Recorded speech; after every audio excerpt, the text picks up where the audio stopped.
I love holidays. I suppose that goes back to my childhood where holidays meant a day and occasionally more than one day off of school. On certain holidays, my family would travel to my grandparents, and on occasion they would come to us. Throughout my childhood, we never missed Christmas Day at my mom's parents in West Virginia. Never. Every Christmas we were there, and we always enjoyed that. Now we've come to that time in our calendar we call the holiday season. There are 4 holidays, Halloween, Thanksgiving, Christmas, and New Year's, that all occur within an 8 or 9 week span. Now I will confess, of those 4, Halloween and Christmas are probably my 2 least favorite. My favorite holiday of all is Thanksgiving. I love it, in part because of the great turkey dinner that's associated with it, which we all enjoyed last night. But I just love Thanksgiving because of what it's about, and it seems to be the least commercialized. Have you ever noticed how they go right from Halloween to Christmas now in our stores? It's like Thanksgiving doesn't even exist. Which on one side kind of bothers me, but on the other side, it just leaves it for what it's meant to be. A time of family, a time of food, and no, I won't mention football. Although that's become a part of it too. Now, according to some research I did this last week, the word holiday comes from the Old English word haligdag, which are 2 words combined, holy and day. And you almost see that in our English, holiday. It was meant to be a holy day. This online article went on to read, the concept of holidays often originated in connection with religious observances. The intention of the holiday was typically to allow individuals to tend to religious duties associated with important dates on the calendar. In most modern societies, however, holidays serve as much as a recreational function as any other weekend or activities. I think that's very true, and I think that's rather tragic. Holidays have now only become a day off, a day we can do what we want, and we tend to forget why the holiday even exists. The original intention has been lost. Just an excuse to travel or to sleep in. Now, I'm not condemning those activities. We've just lost sight of why we have holidays. And that's what my message is all about this morning. Why we have holidays. See, the custom of marking special days dates all the way back to the beginning of time. Remember when God created the universe? He created our planet. He created everything that we see in it. And it says on the 7th day he rested. He ceased his work. For one thing, he had completed all that he wanted to complete at that time. But he marked a day. He set it aside. And that became the Sabbath day. It was a special day that you set aside what you normally did through the week. It wasn't just another work day. It was a day of rest. It was a day of reflection. It was a day to remember. And that's really what holidays are all about. We see it later on in Exodus 13. After God had brought the Israelites out of Egypt, out of their bondage and slavery, we read in Exodus 13:3, commemorate this day, the day you came out of Egypt, out of the land of slavery, because the Lord brought you out of it with a mighty hand. And every year, the Israelites were to commemorate that day. They called it Passover. And it became a holiday. But it was a day to remember. It was a day to reflect. You see it throughout the Old Testament. There's many feasts. Feast of Unleavened Bread, the Feast of Tabernacles, the Feast of Weeks. All of these holidays, these holy times, that were set aside for a special purpose. Memory, in particular, memory that encourages us to reflect on what God has done in our lives, is an important element that we shouldn't miss. And we see this in the last half of Esther chapter 9, as a new holiday is formed. It's called Purim. We'll get into why they call it that in a little bit. We discover not only about this specific holiday, but really why we have holidays at all. Now, we read about the celebration of a new holiday in Esther chapter 9, verses 17 through 19. This happened on the 13th day of the month of Adar. And on the 14th they rested and made it a day of feasting and joy. The Jews in Susa, however, had assembled on the 13th and 14th, and then on the 15th day they rested and made it a day of feasting and joy. That is why rural Jews, those living in the villages, observe the 14th in the month of Adar as a day of joy and feasting, a day for giving presents to each other. That opening verse begins with the word "this." It refers to the successful self-defense of the Jews on that 13th day of Adar. Remember, that was the day that Haman had selected by lot as the day when the Jews were to be exterminated. But after Mordecai and Esther had revealed his plot to the king and how it endangered their lives, they were able to pass another law that the Jews could defend themselves on that day, and they did. So that was the reason for the celebration. That was the cause. Now, following the great deliverance came a day of great delight.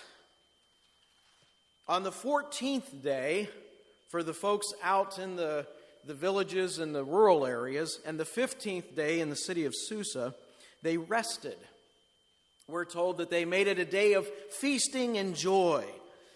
You see that theme throughout the book of Esther. They love to eat. Those are my kind of people. They love to feast. What we have here, Operation Celebration kicks in. They were having a party. They were having a good time. Chuck Swindoll observes, if I may jump momentarily from then to now, I think it's necessary to mention something I've noticed among God's family. Most Christians seem to handle pain better than pleasure. For some strange reason, we seem to do better in the hard days than we do with the easy days, with the tough times rather than the fun times. Stress and anxiety we expect. Reward and relief just don't seem natural. Many of our critics would tell us that's because we operate so much of our lives under self-imposed guilt, and they may be right.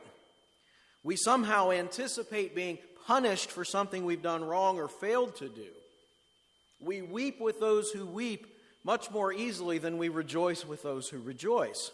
I honestly don't believe that God desires us to grind out our existence in a long tunnel of tasks and responsibilities and deadlines. God gives us joy rather than sadness. He has exchanged our tears for smiles. Yet many of us find ourselves more comfortable mourning and fretting than rejoicing and celebrating. Now, I'm not suggesting that Christians should become carefree people who can't take anything seriously. I'm not. We live in a dark world that is filled with pain and tragedy and grief. But think about it. Of all people on earth, who should have greater cause to rejoice than Christians? Even more than Cub fans. We ought to encourage each other. We ought to celebrate the grace of God that has saved us from our sin. Sometimes we wonder, why don't people come to church anymore? Why does it seem that people just avoid church? Maybe it's because we all walk around looking like we've been sucking on lemons. You know, a lot of people had their idea of spirituality as the degree of frown on the corners of their mouth. I'm spiritual, see? That's our idea. I heard a story one time of a fellow that was on a plane and was sitting next to a guy, and the guy just seemed, really uncomfortable. And somebody asked him if he was religious, if he was a Christian, and he said, "No, I just have a stomach ache." People make that association because so often we're so dour, we're so glum, we're so down on life. We have more cause to celebrate than anybody. And we ought to. We should be the most joyful people on the face of the earth. And that would be a good reflection on Christ. I want you to notice, too, how this celebration brings people together. I mean, the Jews were scattered all over the Persian Empire. But you'll notice that on a day of rejoicing, on a holiday, they came together. And they celebrated together. It brought them closer together. And that's something holidays ought to do. See, this was a plot to destroy them as a people, but as it turned out, it actually brought them closer together than they were. Now, verse 19 describes this celebration as a day of joy and feasting, a day of giving presents to each other. Now, I remember the first time I read that in the New International Version, and I'm thinking, wow, that sounds like Christmas, giving presents to each other. But if you get into the original language, it literally means choice portions. And it's speaking here specifically of food. They would give presents of food to each other. Almost like a potluck. Again, this is my kind of people. I like them. But I want you to notice, not only did they give each other, they gave to the poor. They included those who may not be able to celebrate with them because they didn't have the wherewithal. See, so often when we, especially around Christmas time, we talk about exchanging gifts, don't we? And then, even with Christmas cards, right? We send out Christmas cards. We've got our list. We send out Christmas cards, but then we get one from somebody that wasn't on our list. And what is our immediate thought? I got to hurry up and get one out to them. They sent me one. I got to give them one. Or if someone gives a present and we weren't expecting it from them, what's our immediate thought? Oh, I got to get them something now. It's that idea of the exchange. And that's too bad. I think we ought to go beyond just exchanging presents and gifts with each other, but look to what we can do for people who can't pay us back. Isn't that what Jesus taught in Luke 6, verses 33 to 36? He says, if you do good to those who are good to you, what credit is that to you? Even sinners do that. And if you lend to those from whom you expect repayment, what credit is that to you? Even the sinners lend to sinners, expecting to be repaid in full. But love your enemies. Do good to them. Lend to them without expecting anything back. Then your reward will be great, and you'll be sons of the Most High, because He is kind to the ungrateful and the wicked. Be merciful, just as your Father is merciful. And that's what the Jews in Esther's day did. They not only included their friends, they not only included their peers, they not only invited people over who would invite them over later, they made sure that the folks who didn't have had enough that they could celebrate as well. Yeah, I think there's another angle on this word that bears mentioning. The Hebrew word for portions, or what the NIV calls presents, it's a word that is paired 4 times in the Old Testament with another Hebrew word that's translated lot. And that word lot becomes very important in this chapter, as we're going to see in a moment. In Psalm 16:5, we read, Lord, you have assigned me my portion and my cup. You have made my lot secure. Now, lot here means your lot in life, right? That's how we use that term sometimes. Someone's lot in life. Maybe it's good, maybe it's bad, but it's kind of what life has handed them. We talk about dealing or playing the cards life deals you. That's kind of your lot in life. And that's how it's used here. Jeremiah 13:25, this is your lot. Your portion I have decreed for you, says the Lord. So these two words are used together oftentimes. This portion and the lot we have in life. Now, when the psalmist uses this, he is thinking about what God has done in his life. It's not just the idea of fate or chance. This is something God has done. Now, I bring this up because this holiday we're talking about in Esther chapter 9 is called Purim. And that's a word that's not very familiar to us. In fact, it's not even a word that would have been familiar to many of the Jews. Because we're going to see later on that when it names Purim, he has to describe what that means. The word Purim was an old Babylonian word, actually, and it meant lot. Now, in this case, it meant the lot that was cast to determine the day that the Jews were going to be exterminated. How many of you heard of casting lots? Do you know what casting lots is similar to in our day?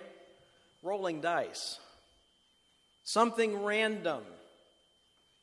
And so what they did is they took the word for lot, the pure, and in Hebrew, if you want to make something plural, rather than adding an S on the end, you add I-M. So Purim means multiple lots.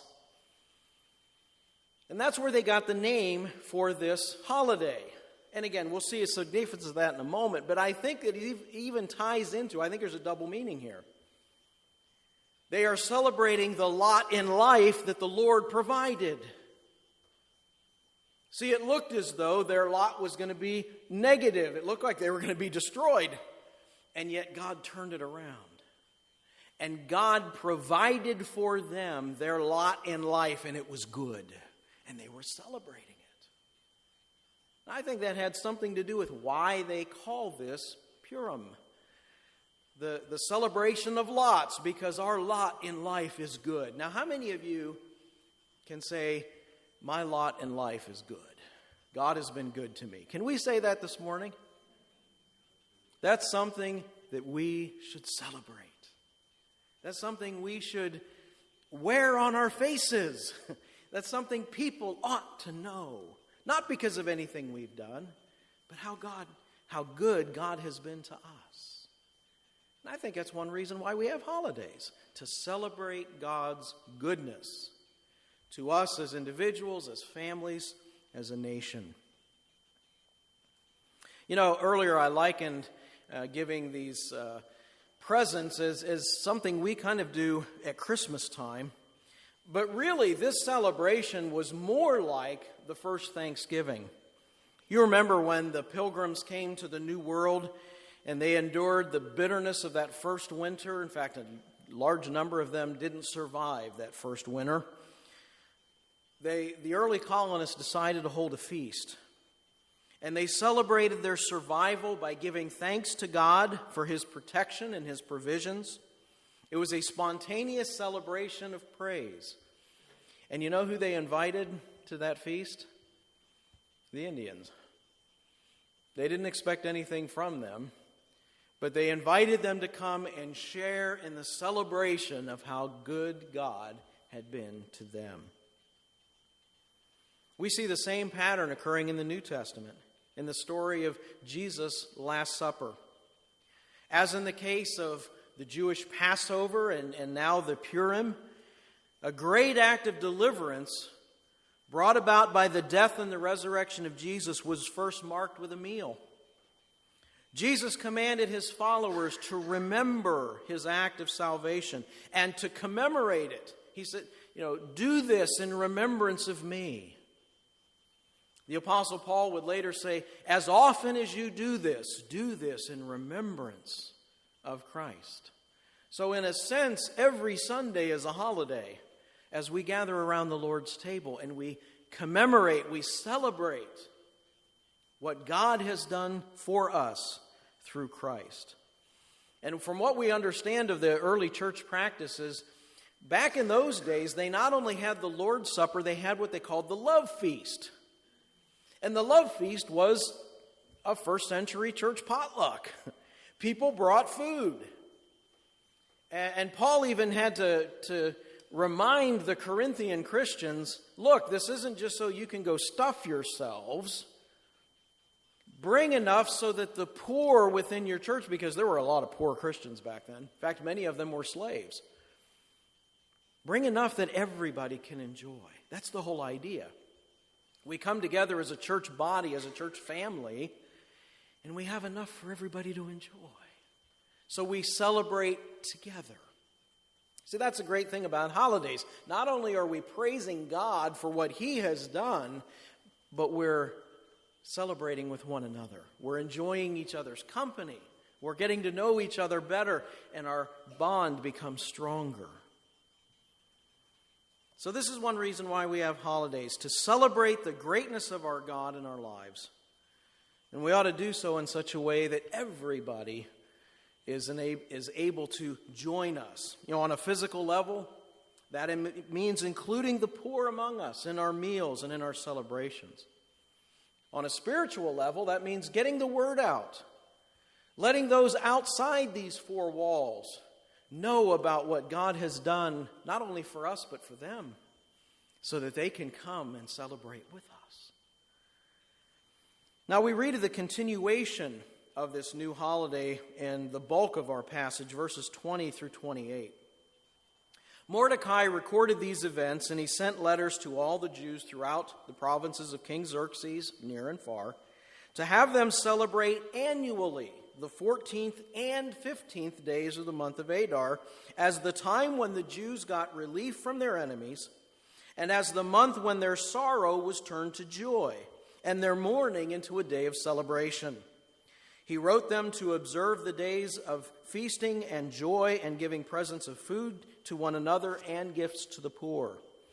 So the Jews agreed to continue the celebration they had begun, doing what Mordecai had written to them.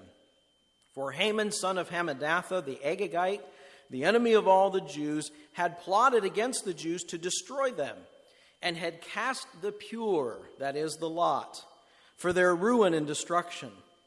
But when the plot came to the king's attention, he had issued written orders that the evil scheme Haman had devised against the Jews should come back on his own head, and that he and his son should be hanged on the gallows. Therefore, these days were called Purim, for the word pure.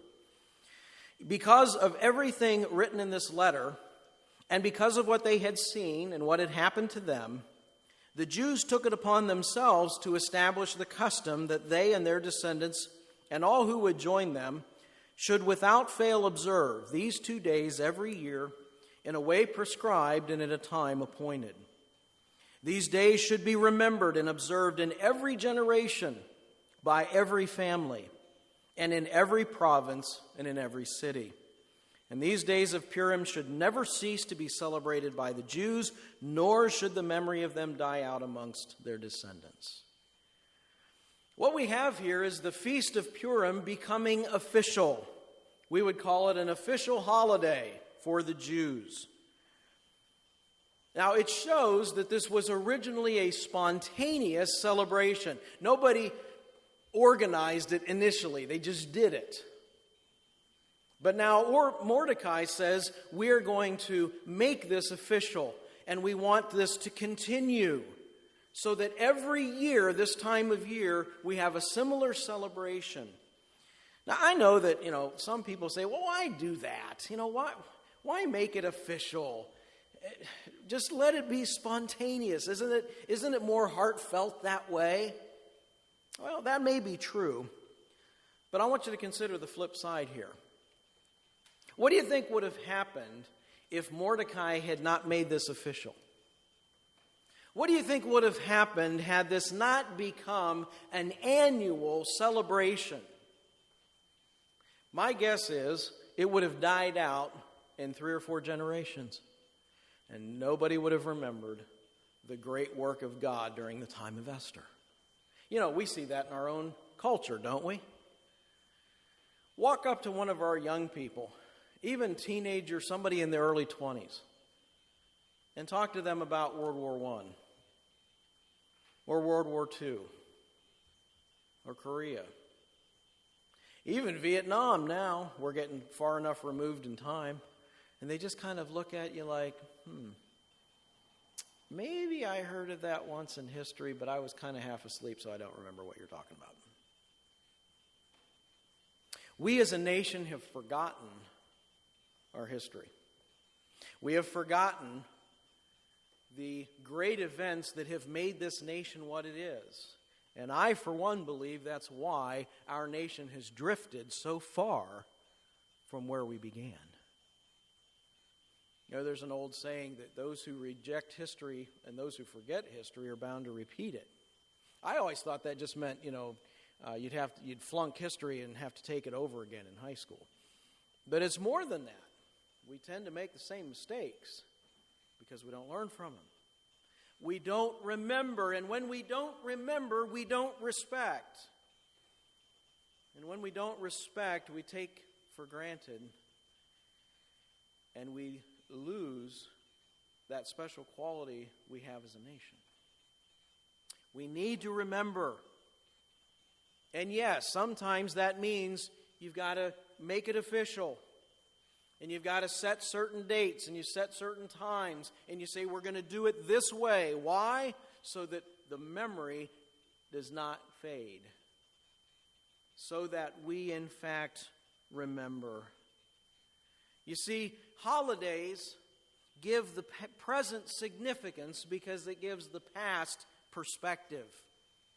We understand where we've come from.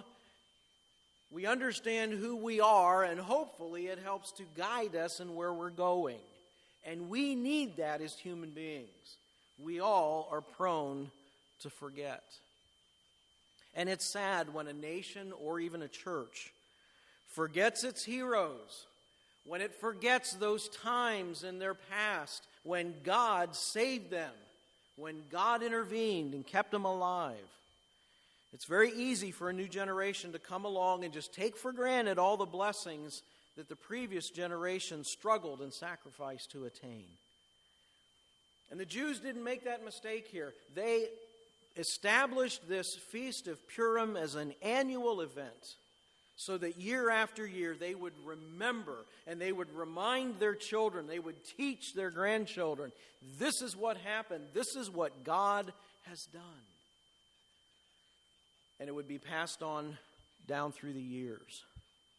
Celebration of Purim commemorated the overthrow of an evil scheme and the protection of the innocent lives. And by this annual reminder of triumph over justice, over wrongdoing, what that does is it brings people together. It encourages them. And it even promotes the cause of peace. So I think the continuation of this new holiday was very important for future generations.